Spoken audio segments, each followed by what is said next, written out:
I'm here today to talk about the greatest threat to human life today. This killer has taken more lives than the Holocaust. It's taken more human lives than disease, famine, any car accident, even more than all the wars America has fought combined. It is 100% preventable, but we have been lied to and deceived with regards to it. So many people don't even look at it as a threat or a danger. But we need to take it serious, because God is taking it serious. And the threat that I am talking about today is called abortion.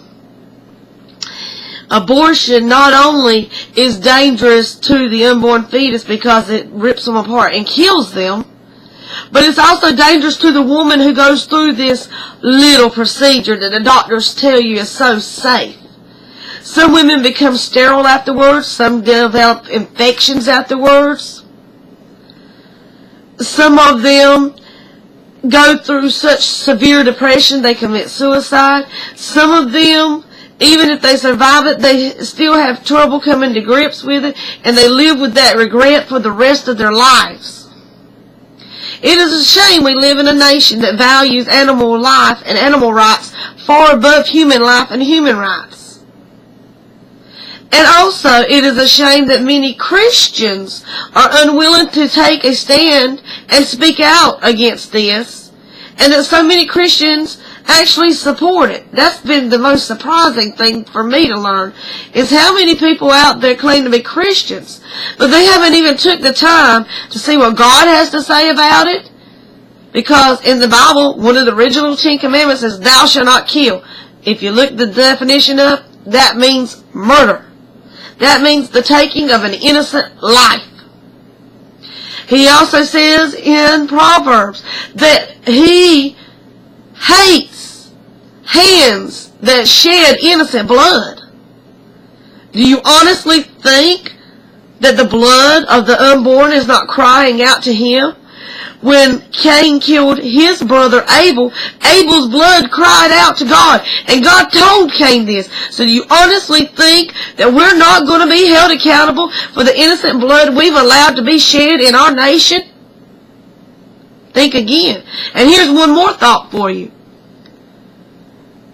For those of you, whether your mother is still living or not, I don't know the situation, but once you were an unborn child and you were in your mother's womb, what if your mother had been one of those women who say that abortion's a little issue, it's no big deal, and they had decided instead of giving birth to you to have an abortion?